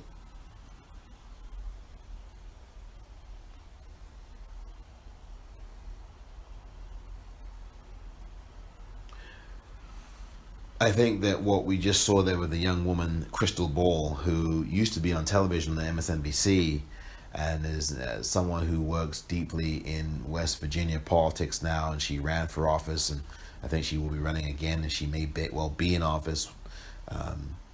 You're seeing that very strong encapsulation of a reframing of the Democratic Party and this identity of the Democratic Party not necessarily fighting for everybody now, fighting mostly now for the elites, which, as I said earlier, was not what it used to be and hasn't been. And even today, the Democratic Party still fights for the working poor. I don't know if the establishment wing of the party, under that wing, that it fights hard enough for the poor, the working poor, or the working class, or the middle class. It does, but I think it can be a lot, we can fight a lot harder. But that's up to us. We've got to make those phone calls to the Democratic Congress people, the senators. We've got to make those phone calls, and we've got to make them locally to our state, to our local politicians, to the state legislatures, because ultimately those are even more important. And we have to run for office, I think, is a very important thing. Certainly against gun violence. I think that there's a wonderful opportunity for so many people to run, and these inspirational folks at March for Our Lives, like David Hogg, Emma Gonzalez, and a lot of other people, including a lot of people of color who you don't see here because they are part of that movement. And I wish that they had been spotlighted here because they generally were not. But there are a lot of people of color who, a lot of them, black youngsters, boys and girls, who and other Latinas. I know there's Emma Gonzalez there, but there are lots of other people of color who are a part of Marjorie Stoneman Douglas High School in Parkland, Florida, this year, 2018, who led on this issue of reducing gun violence and getting guns out of the hands of people. And they did it all by themselves. They did it all by themselves, this group of people. So I want to also take the time to salute them, because I don't think they got the publicity that they should have, not nearly enough. These guys were the face of the movement for the most part, and I don't begrudge them of it because, it happens inevitably, and usually it, quite frankly, is white and male, and I would love that to change, obviously. There needs to be more diversification. Emma Gonzalez was part of that, but there were others, is my point. And they were all capable leaders, believe me. Cameron Kasky, not throwing any kind of shade on any of those folks. Cameron Kasky and David Hogg and all those other folks, Emma Gonzalez, all very capable leaders, all under the age of 20, all of them. They have some great futures ahead, as do the other people. And I wish I remembered the names of those black and Latino students at that same high school who were very much a part of this anti-gun violence organization and movement, which organized millions of people around the world to join these rallies and make a difference in 2018. And that, again, is the part of the hope that I keep talking about. This film has anger and despair and hope. It's something that I think makes this film a special film for me. Fahrenheit 11/9, just outside my 10 best list for 2018, but on my top 20. But aside from that, this film shows the power of what people can do when they decide to get up off their asses and stop making excuses and start getting involved. And I think all of Michael's films are about that. Let's get up our asses and do something. And Michael has said that in every one of his movies. Let's get up and do something now. You know, he said that at the end of Fahrenheit 9/11, there's a card, a title card that says "Do something," and then there's a shot of his, there's a URL for his website. I mean, this is what these movies ultimately are about. Is about activism. Is about what is our response to what we see. When we see this madman here, this orange madman, and his gestures and his stupidity and his wanting teachers to be armed, as you see here, as he says right there, then, what is our response to it? I mean, I agree with Joe Madison, who is the excellent talk show host and broadcaster on Sirius XM. I'm plugging him, yes. The Black Eagle. My main man, Joe Madison. And he's right when he says this. I agree with him. We have become a nation of onlookers. And I think that's what we are. I think social media has produced that, has pushed that a lot. Quite frankly, the voyeur culture, let me video this and put it on Twitter. Look, I've done it. I'm on Twitter at popcorn REEL. Yeah, I'm one of the biggest offenders of that. I recognize it, however, and I want to try and change my contribution to that kind of toxicity of putting everything that has a video onto Twitter. And we've become a nation of onlookers. But I also participate. And I do, and I don't know how many people do. There's lots who do, but how many don't? And we need to get people who don't participate to participate. The question is how. And I think Michael tries to get into that here. He's got these young people, all under the age of 20. They're all teenagers who are doing this. Who are getting involved. That's the future. That's the future generation that you're looking at, and it's a way forward. And that offers the biggest hope of all, that they will do what a lot of us have not done over the decades and generations.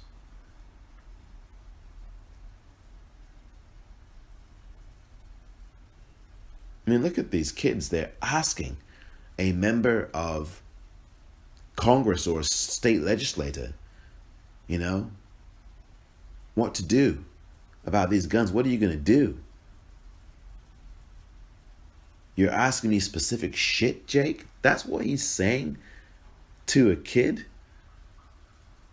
I tell you, America has gone nuts.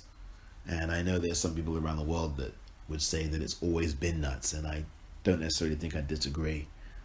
We have some problems in this country, but we have to fix them. It's not enough to just say that we have problems.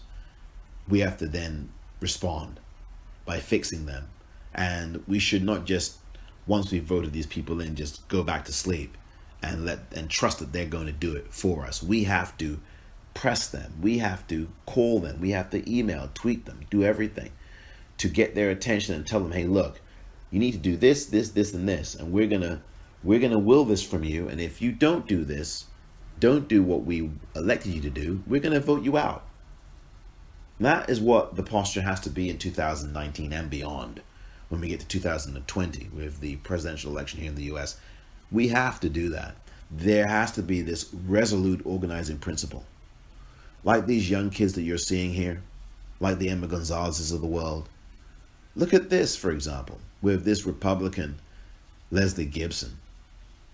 And look how quickly we mobilize, or people mobilize on social media, Twitter, through David Hogg, to actually get that guy out of the way. Look at that tweet. And they got rid of the guy in 24 hours, in less than 24 hours. They got someone to run against him, and then he dropped out of the race. I mean, that's the power of social media, and that's the power of the youth who, with that idea, with David Hogg's idea, ended up getting rid of a nasty, racist, homophobic, white guy running as a Republican in Maine, probably an incumbent. And that guy, Leslie Gibson, quit the race. He is out. It shows you how cowardly these people are and how weak they are. And also shows you the power of organizing and belief and being unafraid and bold. And hey, look, Let's get rid of this guy. Let's run someone against him. He's running unopposed. Let's make sure that he gets a fight. And not only did he get a fight, he ended chickening out of the fight altogether. And that's the point, I think, of this movie, is that we can do this. We the people can do this. We the people, look at the millions there that you see, have the power. And we've shown it. We've shown it at the Women's March in 2017, in January of that year, the day after Donald got inaugurated. We've shown it with this March for Our Lives in 2018, and also the Women's March in 2018. We've shown it with the situation where you've got young kids being caged in basically concentration camps in this country, and them dying in custody. A 7-year-old and an 8-year-old in December 2018, a 7-year-old from Guatemala, and I think an 8-year-old from either Guatemala or from Bogota, Colombia. I mean, this is the evil that's being perpetuated, and it's happened before. We've seen this before under a Democrat, I might add, FDR. What I call the internment camps, basically concentration camps that were in California, in San Francisco as well, specifically as well, with under FDR, with the Asian Americans, with Japanese Americans, with the Japanese who are American, who've come to this country, were being put in internment camps during and just after World War II. I mean, this in the 40s and in the 50s. I mean, this stuff happens. This stuff happened, and it is again this, and of course enslavement. What's a bigger internment camp than enslavement in this country for decades, for centuries? So you got to understand, this is not new. This is another iteration of it, a different iteration of it. Who can forget? I mean, hello, reservations for Native, quote unquote, reservations for Native Americans. This is their land, you know? I mean, so this is not something that just happened. This thing, with as brutal and as horrible as it is, and we should be talking a lot more about it, the ripping of families apart, of brown and black families apart, did not just begin here in 2018 with the horrible things going on at the U.S.-Mexico border, and in Texas, where you've got all these prison camps for 3-year-olds. It's despicable. This has been going on throughout the United States history and throughout American history. You know, I mean, this is because the U.S. is the United States of America. That's 242 years old as of 2018, and the America has gone on for a lot longer than that. America itself, you know, as a place, as a continent. I mean, this has been going on for as long as people have been around. Well, it's been going on for a long time, I'll put it that way.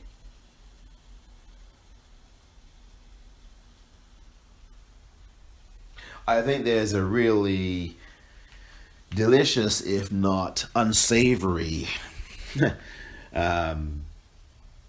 irony here, where hope, I've talked about this a number of times already in this audio commentary about this kind of juxtaposition between anger and despair and hope, and how the second half of this movie, Fahrenheit 11/9, deals more with hope, and it does.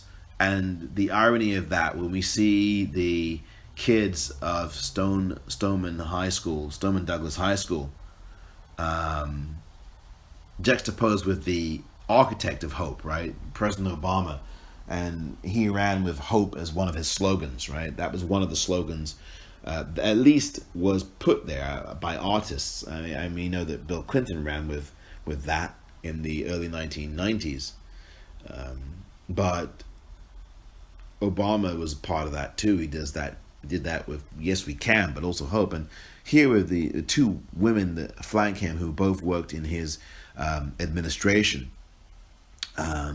He pulls this hideous political stunt, drinking water. Now, we don't even know if that water, by the way, was contaminated or not, but he did that in front of an audience of people in Flint, and I thought it was really disgusting. And I remember that he did it when it happened, but I didn't see the context of what he did.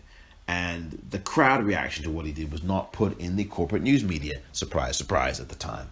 And so, but of course, Michael Moore did. And Michael Moore got the reaction from those in the crowd, in the audience, who thought that Obama was there to save them and help them and all this. And he ended up, kicking them in the stomach and telling them, well, it's okay to drink your water, when he himself didn't really drink it. I think if you ever were able to get President Obama on camera, and asking him about what he did there, he probably would regret it. I don't want to put words in his mouth. Look, Obama is still one of the better presidents that we've ever had, and he would have got a whole lot more done had it not been for the obstruction of Mitch McConnell and the rest of those people in Donald's party, the GOP. But here on this issue, he definitely, there's so many words I could say. But it was awful what he did. It was hugely disrespectful at best. So were the deportations of a record number of people as well. And Michael's going to get into that here. Hopefully you've seen the film, because if you haven't, you should not be listening to me right now.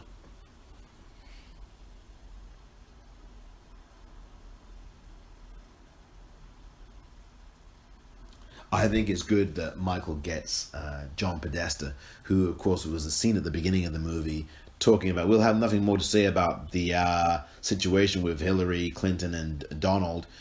We'll get back to you in the morning. And then Fox News promptly did have something to say about it by saying that Donald was the White House occupant. And now seeing John Podesta here talking to Michael about President Obama, whom he also was a campaign advisor to, or was a part of the cabinet of, I guess, I don't remember, and about that horrible stunt that he did, that I think really exploited and insulted and disrespected the residents of Flint, who lost lives of people and who have children who are poisoned by lead. It's... Obama really was there on a publicity stunt, and it's sick because, as Michael cites here, he didn't even send the Army Corps of Engineers to fix any of this and have these pipes changed. He brought in the Army, the U.S. Army.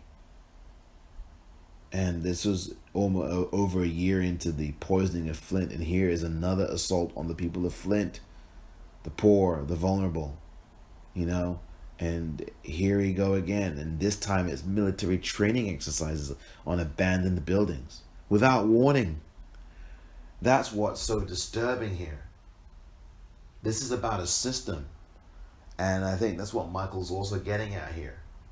And he will point to that later on in a really powerful elegy, about what we need to do. And we've got to stop relying on these one or two people to change it all for us, when we are the many who can change it all for ourselves. And I think that's what we get stuck on here. We always get stuck on the idea that there's this one great savior to serve us, usually a white male. But we shouldn't get stuck on that. Each of us has our own compass, and each of us knows what our conscience directs us to do. But the question is, will we do it? Are we afraid to? We should not be afraid to. And while I've said that there's no one person that saves us, it only takes one person to make a difference. And then everybody else follows the lead. It's kind of, they all look around nervously. Is it safe for me to do it? Is it safe? And if they see that one person, believe me, they will follow. They will follow. That is the human instinct, is to do that. Is that we are reluctant to step out in front. But if we see one person, two people, then we take it. We go to that I am Spartacus moment. And we do end up, more often than not, following the lead. And because then there's safety in numbers, and then there's a comfort in knowing that there's some security. And look at that, saluting that walking military parade there. And you'll see a double of this later on, except it's going to be from someone from the 1930s and 40s. You know who I'm talking about, if you know your history.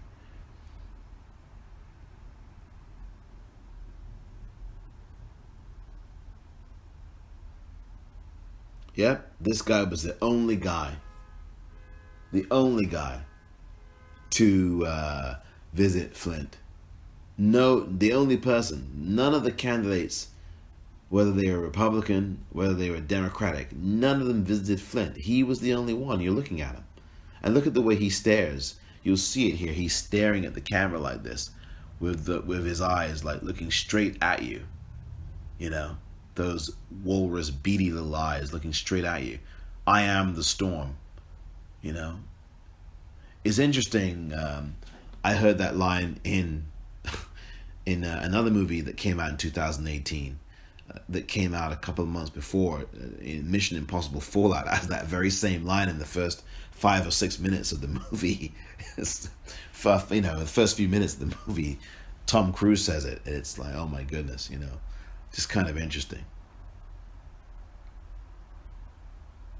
I think some people got hugely offended, I suspect, by this part of the movie where we see Hitler there. And I don't know if that's the reason why Fahrenheit 11/9 did not do so well in theaters in the US when it came out. I think, quite frankly, it was because of Donald fatigue. People had enough of Donald and they did not want to pay $14, $15 or $10 or whatever they pay in the US, depending on which city you're in, to see him on the big screen, even if it was Michael Moore chronicling it.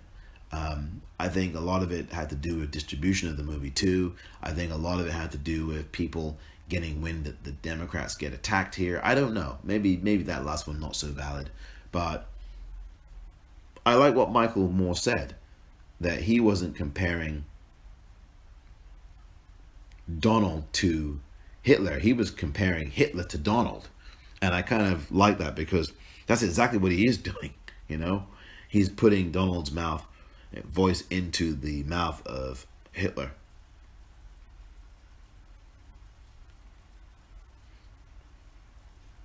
To know where you're going, it's necessary to know where you've come from or where you've been. As James Baldwin once said, if you don't know what's going on, what's happened behind you, you don't know what's going on around you. And that speaks directly to the past and the present. And so Michael does that here with Germany. He talks about Germany, how Germany's industry and its political structure was one of the strongest and the most vibrant and the most, you know, alive and thriving places on earth. You know, the industry was thriving, the media was thriving, the culture was thriving in Germany. It was a really strong, people-oriented, upwardly forward-thinking rather culture. And then in the 1930s, that changed dramatically. In came a quote-unquote immigrant, and he's from Austria, and he came in and turned it all upside down. And like I say, every clown needs an audience, needs a circus. And some people thought that Hitler was a clown. And they wrote him off, but they wrote him off at their own peril. Like a lot of people wrote Donald off at their own peril before 2016's election in the presidency. And Hitler's crazy. He's not going to get anywhere. He won't do this. It's, you know, and people's idea and this impulse toward the goodness in people and recognizing that, I think, was the greatest enemy of the very people, because they ended up trusting in their impulses of people to do good, when in fact they fell in love with this charismatic evil person.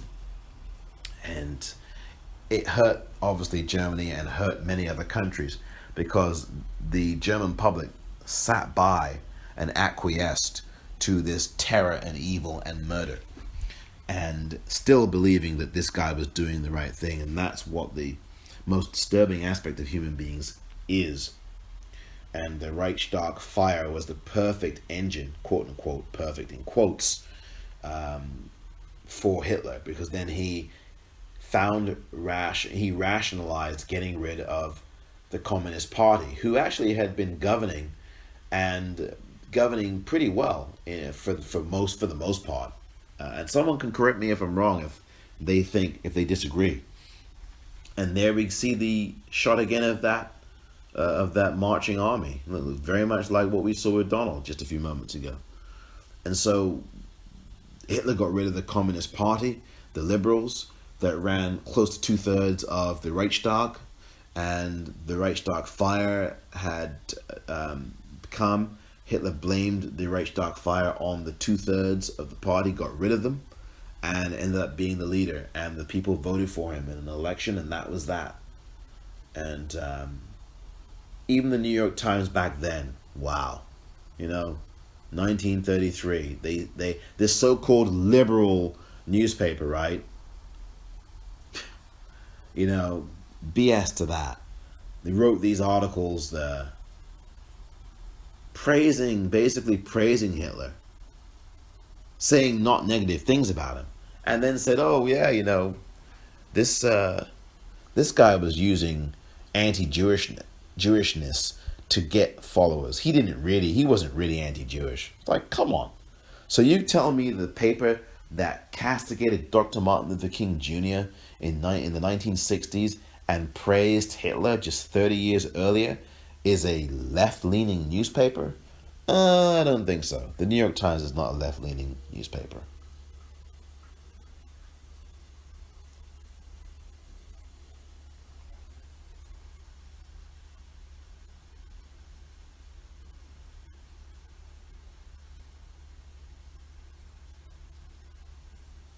There's the disgusting inauguration that I have not watched. I refuse to watch that.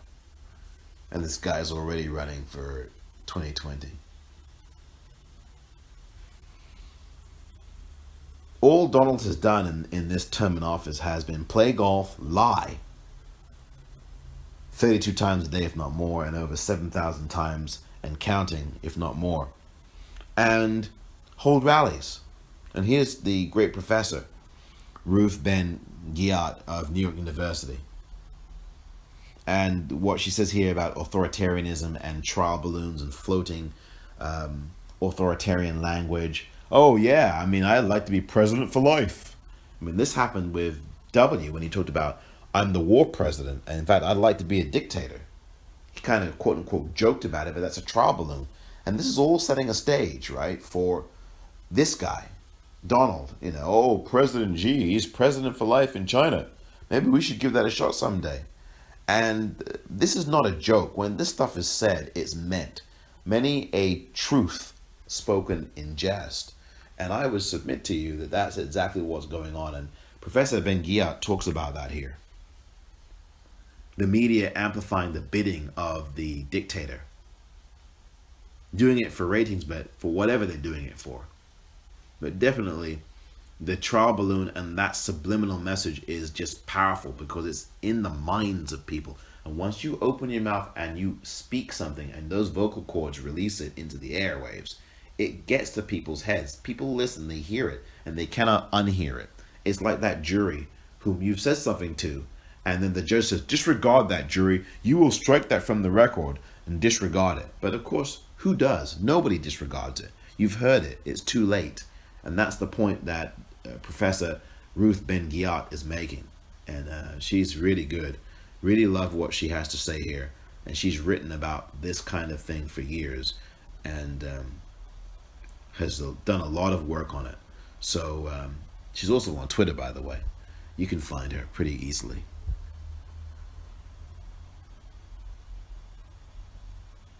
Here's Timothy Snyder talking about democracy and the notion of it, or the lack thereof. I mentioned him earlier. He wrote a book called On Tyranny, which you must read. Please, it's about like 90 pages long, I think, or less. This is actually a Trump ad. Ooh, I mentioned his name twice. Yuck. Donald's ad here for 2020. And we're not even, at least at this moment, as I'm doing this commentary, we're not even in 2019 yet. So these guys are already way ahead of the game. They've got ads out for 2020 already, for God's sakes. And we need to make sure that the other side does the same thing and should be doing the same thing.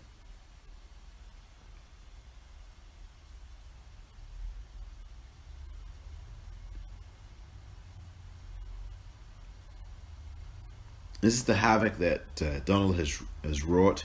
And of course, this movie came out before the confirmation of Brett Kavanaugh to the Supreme Court. People have already forgotten that, I think. It doesn't get talked about anymore, at least. And there's Betsy DeVos, who hates education and hates public schools and hates black and brown kids, as far as I'm concerned. I think this is all stock footage. That is not the wall, as I said earlier. But this is the Nuremberg trials, and this young man that you see here, one of the prosecutors in those trials, will be interviewed. That's the same man who is now 99 years of age, at least as of this movie, in 2018.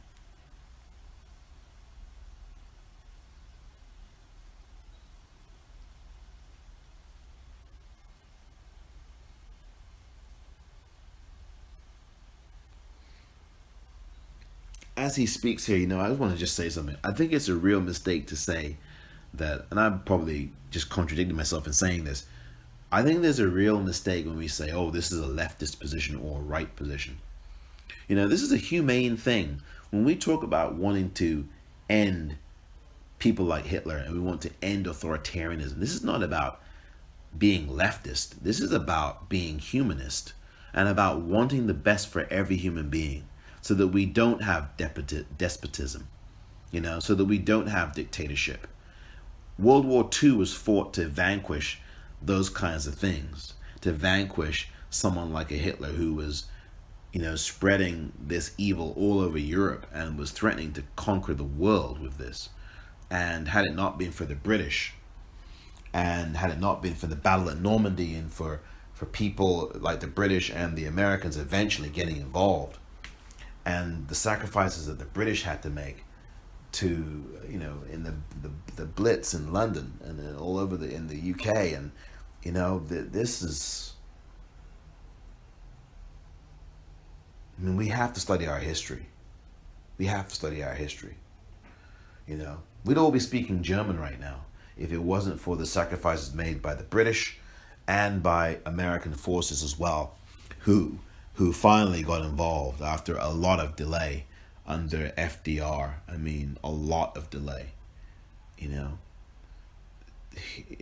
Churchill in the UK, and Churchill was hardly a perfect individual, for sure.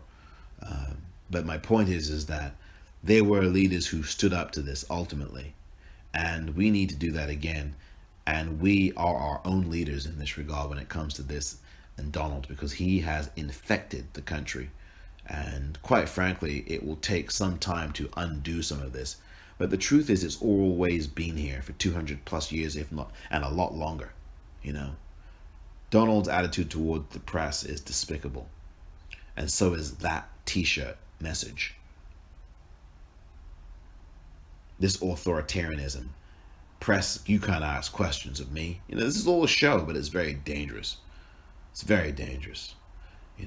When you call the media the enemy of the American public, the American people, that's really problematic. And then you get journalists killed, like those of the Capital Gazette in 2018. 5 people killed, some of them journalists, at that in their newsroom, in their place in Maryland, I believe it was. It's just so evil. I think it was in Annapolis specifically where this happened. And Donald, to me, as far as I'm concerned, has blood on his hands for that.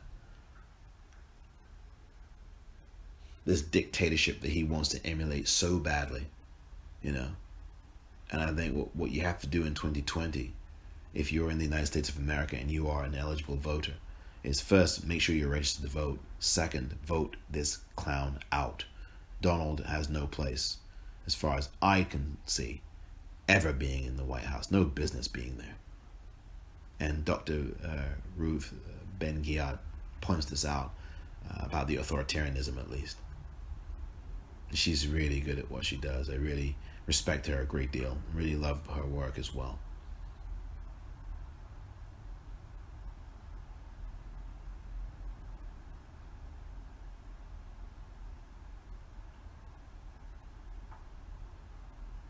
Everything she's saying here is just right on the money.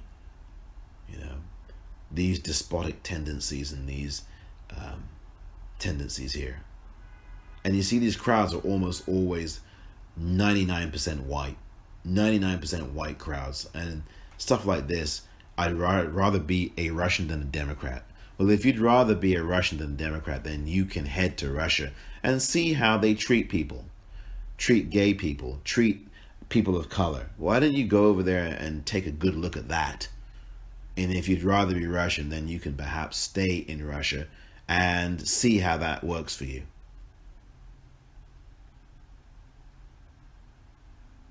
If the people aren't asserting themselves, then democracy will go away. I think Tim Snyder says it best right there. I think Timothy Snyder's right on the money with that, which is why I said earlier that we have to get involved in the democratic and political process. We have to.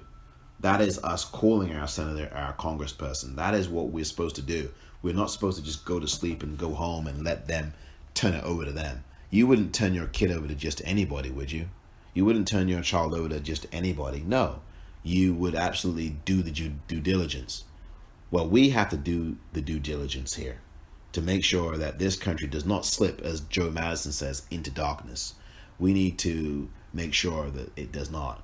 It's bad enough when you see all these guns around, that and all these, look at that, white men with guns. Look at that. It's just evil.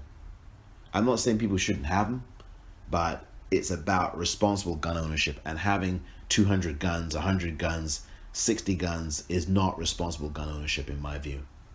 You know, what's wrong with just having 3 guns? You know, and that's 3 too many, quite frankly. But what's wrong with having 3 guns as opposed to 200? What are you going to do with them?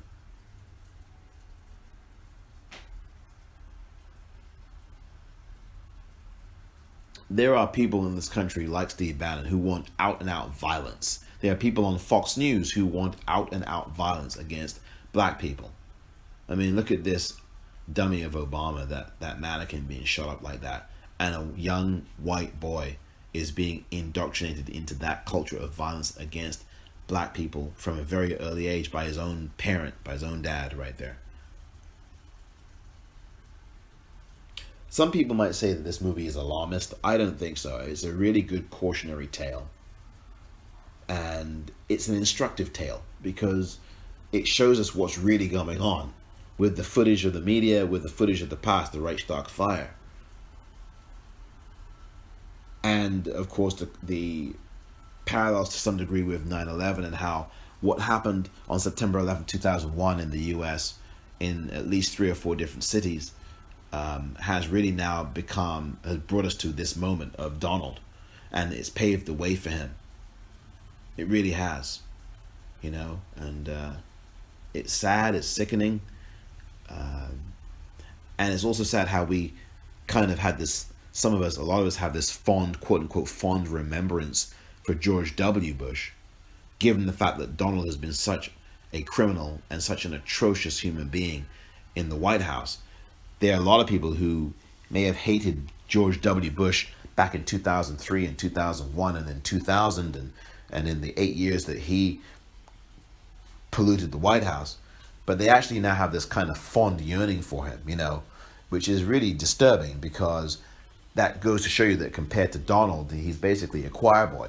And what is he compared to Nixon? And what is Donald compared to Nixon? Because Nixon was hardly a choir boy, but Donald makes Nixon look like one. And that's the disturbing thing. That is the disturbing thing. Because that shows you where we are going to in this country.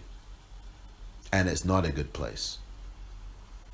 Which is why we need to be reminded. We need to remember. We need to not have a memory hole of a memory. We need to, I think, get back to looking at context, looking at history.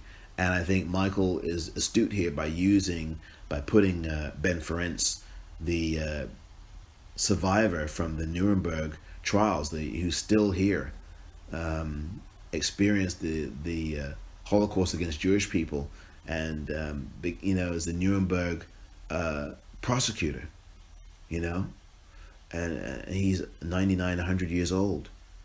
We've got to be the quote unquote proverbial watchdog for this country, because a lot of the people who are running or who are in power, the entrenched power, are watching out only for themselves. And I think this here is the most poignant, most powerful and urgent elegy that Michael has in Fahrenheit 11/9. What could we do months from now when we look back and see that this country is not what anything it resembles? What was that moment where we could have said, where we should have said, hey, look, you know what? This isn't right. Let's turn around and stop this. And this is something that I think about with Nazi Germany, the quote unquote good German. At what point could a good German, quote unquote, have stopped and said, hey, look, you know what? This is wrong. This guy's dangerous. Hitler must be stopped, and we must resist him. We must refuse to go along with this. But they sat there and they were a nation of onlookers. And as Joe Madison says here, the Black Eagle on Sirius XM says in the US, we here in America have become a nation of onlookers. And that means that we could be going down the very same path. It's a path we cannot afford to go down.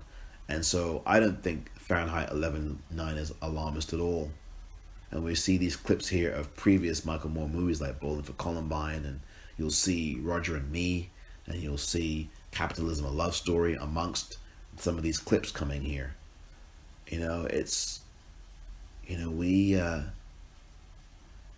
We have to be reminded, and in America we have such short memories. We have such short memories. There's a government shutdown happening right now, and it's affecting millions of people in the government sector, and thereby a lot of people outside it. And it's the third government shutdown in 2018 as we end this year. And we began the year with a government shutdown, and then another one after that. And it's all at the hands of the Republicans, the Donald Party. They're the ones who shut this thing down 3 times in 1 year. They don't care about government. They don't care about the people. They care only about themselves and the bottom line. And anybody who would defend Charlottesville and white supremacists should not be in the White House or anywhere near it.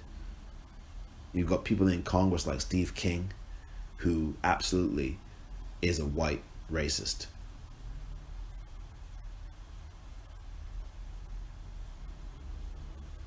No, the elections won't save us. Even Robert Mueller won't save us. We have to save ourselves. That's what Michael Moore is talking about here.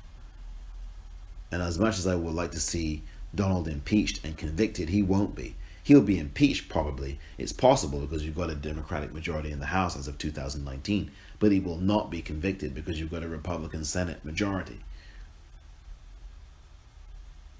We needed action. And that's the thing. We need to get out and act. Something that Michael talks about. Donald makes us wake up and realize that we have to get rid of a system that has produced Donald and has also produced Barack Obama, quite frankly. This idea of the audacity of hope, which is a good thing, but as you see, there are some not so good things that come with that, like that Flint stunt. Insulting the people of Flint by drinking water and saying, hey, it's okay to drink this. That's not hope at all. That is something very, very ugly and very different from it.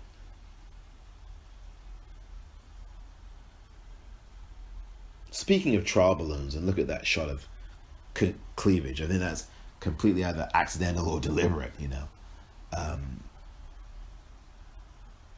this idea of trial balloons, this emergency alert that in Hawaii that happened earlier this year, by the way, February of 2018, I believe it was, somewhere around there, or April or March or January. It was in the early part of 2018 where you had this threat. There was a ballistic missile that was going to hit Hawaii. This is not a drill. Get serious. And the panic and the fear of people in Hawaii was very, very vivid and visceral. And Michael shows us that here. And you never know. Now we have presidential alerts sent to us on our Apple Watches and our iPhones. And I think these are test cases with these kinds of threats. And that missile threat was later found to be a hoax. But I think this was an intentional act to test how this thing would play out and how the media would respond, how people on social media would respond. Quite dastardly. There are lots of ways to experiment on the American public, and boy, is that ever one of them, to send a fake or a real emergency alert out that ended up being fake.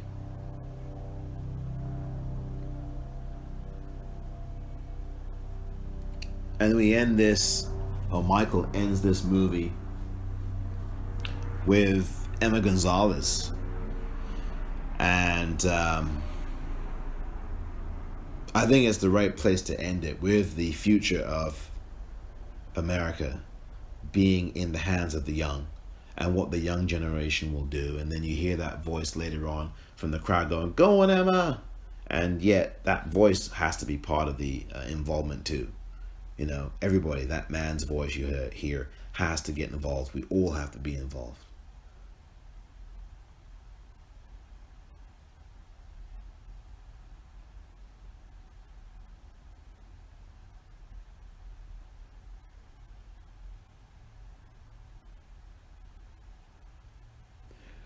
I think that this is a very fine film from Mr. Moore. I think it's amongst his best.